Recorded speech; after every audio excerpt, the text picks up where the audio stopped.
артқы өлшем. Тігілген бұйымды пішінге кигізіп, түйреуішпен қыстырамыз. Сыртқы көзқараспен киімнің дұрыс отыруын байқап көреміз. Сосын пішінге байланысты қажетті нақтылау және түзетулерге кіріседі. Ең алдымен шеткі тігістерді, бүгістің бағыты мен ұзындығын, бұйым ұзындығын тексереді. Егер бұйым кең болып кетсе, артығын тігіске жібереді. Егер кішкентай болса, тігістерді сөгіп, шеткі тігіс жолдарын матаға түсіреміз. Бел бөлшегіне ыстық үтікпен флизелин жабыстырамыз және белдікті ұзындығы бойымен ортасын үтіктейміз. Белдікті белдемшеге қоямыз. Түйреуішпен түйрейміз. Белдікті түйреуіш арқылы қосылған жерін бормен белгілейміз.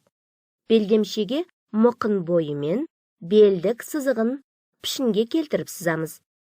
Белдікті созып, бұйымды шешеді.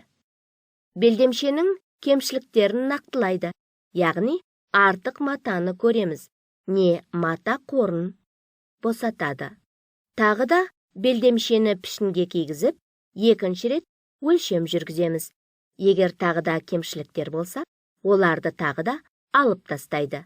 Содан соң кескін тігістерді иірек тәрізді не торлап өңдейміз. Шеткі тігістерді тігіп, артқы жағын үтіктейді.